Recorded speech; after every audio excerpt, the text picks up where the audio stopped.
Hi friends, ഞാൻ സൗമ്യ ഷഫീഖ്. എല്ലാവർക്കും M4 ടിപ്സിൻ്റെ പുതിയൊരു അധ്യായത്തിലേക്ക് സ്വാഗതം. ആരോഗ്യത്തിന് വില്ലനാവുന്ന പല അവസ്ഥകളും ഇന്ന് നിരവധിയാണ്. പല ആരോഗ്യ പ്രശ്നങ്ങളുടെയും തുടക്കം കുറിക്കുന്നത് പലപ്പോഴും കാലുകളിൽ നിന്നാണ്. അതിനെ ശ്രദ്ധിക്കേണ്ട സമയത്ത് ശ്രദ്ധിക്കാതെ വിട്ടാൽ അത് പലപ്പോഴും ഗുരുതര അവസ്ഥയിലേക്ക് നമ്മളെ എത്തിക്കുന്നു. നമ്മുടെ ശരീരത്തിലെ ഓരോ അവയവത്തിനും ഉണ്ടാകുന്ന മാറ്റങ്ങൾ മനസ്സിലാക്കി വേണം പല കാര്യങ്ങളും തീരുമാനിക്കുന്നത്. എന്നാൽ ഇത്തരം ലക്ഷണങ്ങൾ ശ്രദ്ധിക്കാതെ വിട്ടാൽ അത് പല വിധത്തിലുള്ള ഗുരുതര ആരോഗ്യ പ്രശ്നങ്ങളിലേക്ക് നമ്മളെ നയിക്കുന്നു. ആരോഗ്യ സംരക്ഷണത്തിൻ്റെ കാര്യത്തിൽ പല വിധത്തിലുള്ള കാര്യങ്ങൾ നമ്മൾ ശ്രദ്ധിക്കണം. എന്നാൽ പലപ്പോഴും പലരും വിട്ടുപോകുന്ന ഒന്നാണ് കാലുകൾ. എന്നാൽ ഇത്തരം കാര്യങ്ങൾ വളരെയധികം ശ്രദ്ധിക്കണം എന്നതാണ് സത്യം. ഓരോ സമയത്തും കാലുകളിൽ കാണുന്ന അനാരോഗ്യകരമായ ലക്ഷണങ്ങൾ വളരെയധികം ശ്രദ്ധിക്കേണ്ടതാണ്. ഇതിനെ ഒരിക്കലും നിസ്സാരമായി തള്ളിക്കളയേണ്ടതില്ല.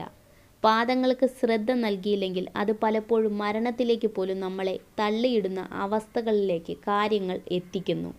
എന്തൊക്കെ ആരോഗ്യ പ്രതിസന്ധികളാണ് കാലിൽ നിന്ന് തുടക്കം കുറിക്കാൻ സാധിക്കുന്നത് എന്ന് നമുക്ക് ഇന്നത്തെ വീഡിയോയിലൂടെ നോക്കാം.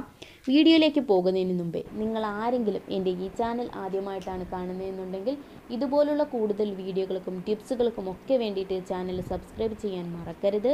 ഫ്രീ സബ്സ്ക്രിപ്ഷന് വേണ്ടിയിട്ട് എൻ്റെ വീഡിയോയ്ക്ക് തൊട്ട് താഴെ കാണുന്ന ചുമന്ന സബ്സ്ക്രൈബ് ബട്ടണിൽ ജസ്റ്റ് ഒന്ന് ക്ലിക്ക് ചെയ്ത് സബ്സ്ക്രൈബ് ചെയ്യുക. കൂടെ ഒരു ബെല്ലൈക്കൺ കാണിക്കും, ജസ്റ്റ് അതുകൂടി ഒന്ന് ക്ലിക്ക് ചെയ്യാനും മറക്കരുത്. ഓക്കെ ഫ്രണ്ട്സ്, നമുക്ക് ഇന്നത്തെ വീഡിയോയിലേക്ക് പോകാം. വിരലുകളിലെ തരിപ്പ് പലരും ശ്രദ്ധിക്കാതെ വിടുന്ന ഒന്നാണിത്. ഇതിനെ എത്ര നിസ്സാരമായി കണക്കാക്കേണ്ട ഒന്നല്ല. കാലിൻ്റെ വിരലുകളിൽ ഉണ്ടാവുന്ന ഇത്തരത്തിലുള്ള തരിപ്പ് പ്രമേഹത്തിൻ്റെ തുടക്കമാണ്. എല്ലാവർക്കും പക്ഷേ ഡയബറ്റീസ് പാദത്തിൻ്റെ വ്യത്യാസത്തിലൂടെ മനസ്സിലാക്കാൻ കഴിയുമെന്ന് പറയാൻ കഴിയില്ല. ടൈപ്പ് 2 ഡയബറ്റീസ് തുടക്ക ലക്ഷണങ്ങൾ ഇത്തരത്തിലായിരിക്കും. അതുകൊണ്ട് തന്നെ ഇത്തരം ലക്ഷണങ്ങൾ കണ്ടാൽ അത് ഒന്ന് ശ്രദ്ധിക്കണം. ഒരിക്കലും ഇത്തരം ലക്ഷണങ്ങൾ അവഗണിക്കരുത്. ഇത് പല വിധത്തിൽ ആരോഗ്യത്തിന് വില്ലനാവുന്ന അവസ്ഥകളിലേക്ക് നിങ്ങളെ കൊണ്ടുചെന്ന് എത്തിക്കുന്നവയുമാണ്.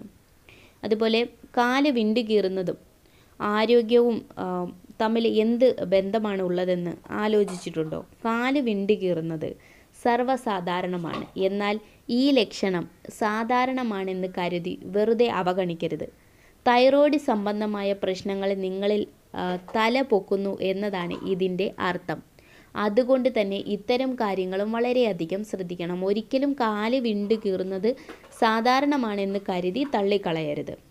അതുപോലെ നമ്മുടെ നഖങ്ങളിൽ ഉണ്ടാകുന്ന വരകൾ, ആരോഗ്യത്തിന് പ്രതിസന്ധികൾ ഉണ്ടെങ്കിൽ ഇത് പലപ്പോഴും നഖങ്ങളിൽ വരെ പ്രശ്നങ്ങൾ കാണിക്കുന്നു. അതിനെ അവഗണിക്കുമ്പോഴാണ് പലപ്പോഴും അത് വില്ലനായി മാറുന്നത്. പലരും നഖങ്ങളിൽ വരുന്ന മാറ്റങ്ങളും ശ്രദ്ധിക്കാതെ വിടുന്നവയാണ്. നഖങ്ങളിൽ കറുത്ത കുത്തോ വരകളോ കാണുന്നുണ്ടെങ്കിൽ അതും ശ്രദ്ധിക്കേണ്ടതാണ്.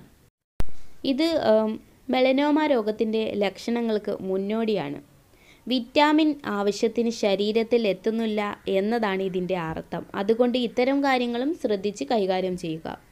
അതുപോലെ സന്ധിവേദന പലപ്പോഴും പല വിധത്തിലാണ് നിങ്ങളെ വലയ്ക്കുന്നത്. എന്നാൽ കാൽവേദന അഥവാ സന്ധികളിൽ ഉണ്ടാകുന്ന വേദന വളരെയധികം ശ്രദ്ധിക്കണം. കാലിലെ സന്ധികളിലും പേശികളിലും ഇത്തരം വേദന ഗുരുതരമാകുന്നുണ്ടെങ്കിൽ അത് റുമാറ്റോയ്ഡ് ആർത്രൈറ്റിസ് ആവാം എന്ന കാര്യത്തിലും സംശയം വേണ്ട. അതുകൊണ്ട് ചെറിയ കാര്യങ്ങൾ പോലും വളരെയധികം ശ്രദ്ധിക്കണം. അല്ലെങ്കിൽ ആരോഗ്യം നശിക്കുമെന്ന കാര്യത്തിലും സംശയം വേണ്ട കേട്ടോ. അതുപോലെ തന്നെ നമ്മുടെ കാലിലെ രോമവളർച്ച അല്പം ശ്രദ്ധിക്കേണ്ടതാണ്. സ്ത്രീകളിലായാലും പുരുഷന്മാരിലായാലും ഇത്തരം പ്രശ്നങ്ങളുണ്ടെങ്കിൽ അത് വളരെയധികം ശ്രദ്ധിക്കണം. കാരണം കാൽപാദത്തിലേക്കുള്ള രക്തപ്രവാഹം കുറയുന്നതിൻ്റെ ഫലമായാണ് പലപ്പോഴും ഇത്തരം പ്രശ്നങ്ങൾ ഉണ്ടാവുന്നത്. ശാരീരിക പ്രവർത്തനങ്ങൾക്ക് കൃത്യമായ അളവിൽ രക്തം ലഭിക്കുന്നില്ലെങ്കിലും രക്തത്തിൻ്റെ അളവ് ശരീരത്തിൽ കുറവാണ് എന്നുമാണ് ഇത് സൂചിപ്പിക്കുന്നത്. അതുകൊണ്ട് രോമവളർച്ച കുറഞ്ഞാലും കൂടിയാലും ശ്രദ്ധിക്കണം. പിന്നെ വിരലിനറ്റത്തിലെ അണുബാധയാണ്. പലപ്പോഴും വിരലിനറ്റത്ത് അണുബാധയും മുറിവും ഉണ്ടാകുന്നു. ഇത്തരം അവസ്ഥകൾക്ക് പരിഹാരം കാണാൻ ശ്രമിക്കും മുൻപ് ആരോഗ്യത്തിന് ഇതുമൂലമുണ്ടാകുന്ന വെല്ലുവിളികൾ ശ്രദ്ധിക്കേണ്ടതാണ്. ശരീരത്തിൻ്റെ രക്തചംക്രമണ പ്രവർത്തനത്തിലും നാഡീവ്യവസ്ഥയിലും വ്യതിയാനം സംഭവിക്കുന്നതിൻ്റെ ഫലമായാണ് ഇത്തരത്തിൽ സംഭവിക്കുന്നത്. അതുകൊണ്ട് ഇത്തരം കാര്യങ്ങൾ വളരെയധികം ശ്രദ്ധിക്കണം, അല്ലെങ്കിൽ കാര്യങ്ങൾ കൈവിട്ടു പോകും. എഴുന്നേൽക്കുമ്പോൾ ഉള്ള കാലിൻ്റെ വേദന നിങ്ങൾ ശ്രദ്ധിച്ചിട്ടുണ്ടോ? സ്ഥിരമായി ഇത്തരം അവസ്ഥകൾ ഉണ്ടാകുമ്പോൾ അത് വളരെയധികം ശ്രദ്ധിക്കേണ്ടതാണ്. കാരണം ഇത്തരം അവസ്ഥ നിങ്ങളിൽ സ്ഥിരമായി ഉണ്ടാകുമ്പോൾ നിങ്ങളിൽ പക്ഷാഘാതം സാധ്യത കൂടുതലാണ് എന്നതാണ് കാണിക്കുന്നത്. അതുകൊണ്ട് തന്നെ ഈ വേദന സ്ഥിരമായി നിൽക്കുന്നുണ്ടെങ്കിൽ അല്പം ശ്രദ്ധിക്കേണ്ടതും ഉടൻ തന്നെ ഡോക്ടറെ സമീപിക്കേണ്ടതുമാണ്. ഓക്കെ ഫ്രണ്ട്സ്, ഈ അറിവുകൾ നിങ്ങൾക്ക് ഉപകാരപ്പെട്ടുവെങ്കിൽ, നിങ്ങൾക്ക് ഇഷ്ടമായെങ്കിൽ തീർച്ചയായും ലൈക്ക് ചെയ്ത് നിങ്ങളുടെ ഫ്രണ്ട്സ് ആൻഡ് ഫാമിലിക്ക് കൂടി ഷെയർ ചെയ്ത് കൊടുക്കുക. അതുപോലെ നിങ്ങൾ ഇനിയും ചാനൽ സബ്സ്ക്രൈബ് ചെയ്തിട്ടില്ല എന്നുണ്ടെങ്കിൽ ഇതുപോലുള്ള കൂടുതൽ വീഡിയോകൾക്കും ടിപ്സുകൾക്കുമൊക്കെ വേണ്ടിയിട്ട് ചാനൽ സബ്സ്ക്രൈബ് ചെയ്യാനും മറക്കരുത്. ഓക്കെ ഫ്രണ്ട്സ്, നമുക്കിനി മറ്റൊരു ടോപ്പിക്കുമായി അടുത്ത വീഡിയോയിൽ വീണ്ടും കാണാം. Thanks for watching.